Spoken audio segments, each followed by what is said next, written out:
Our next question is interesting. It's from Prince Thakur, who says, "Thanks for sharing knowledge. And but why are you discouraging those who want to start the school yourself?" I mean, it's obvious. It's a smarter way of doing things. What a brand like us has achieved over 30 years. I have normally more than 85 people in our head office working on support systems. Why would you want to do it yourself? Why? I mean, somebody can try and do it themselves, but they'll do it through hit and trial. They make mistakes. We have 30 years of experience. From day one, anybody who's, for example, sets up a play school with us can set up in 4 weeks.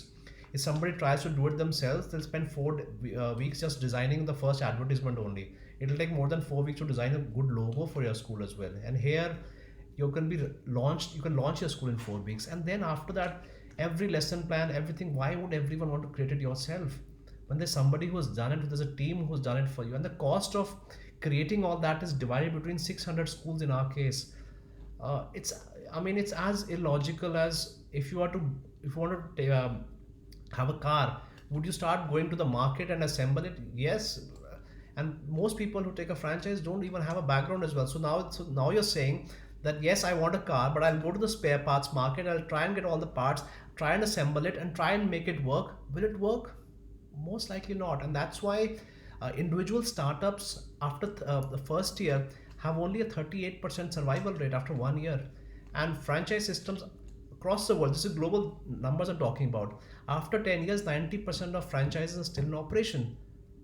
And you can see that huge difference. It is just illogical. We don't If you're hungry, do you start growing your own food in your house? Do you start getting cotton from the farm and start stitching your own clothes? No, you go buy it from the market because you have peace of mind. You know, an expert has done it, and you can focus on things that you are good at. So our franchisees, just by paying, yes, they have to pay a share of money for that. Somebody has to pay for that, but that cost is not the same. Today, if I have 85 people, if somebody was to create everything themselves, and I've done it over 30 years, how much can you imagine how much time and money it will take?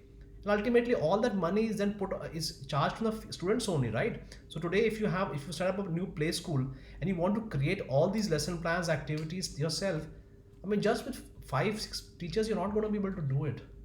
And then you'll have to learn everything, make mistakes, and that's why schools keep closing down as well.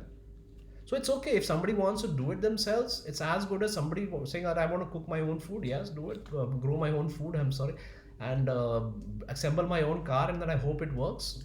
It's as simple as that. And with a franchise, tomorrow when you want to exit as well, you get a value for that as well. So I think because there's always somebody who's willing to buy into that.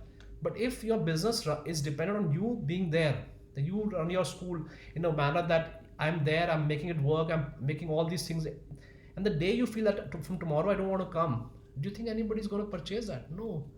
So with a franchise system, it can easily be transferred to the new person because it is system dependent, not people dependent.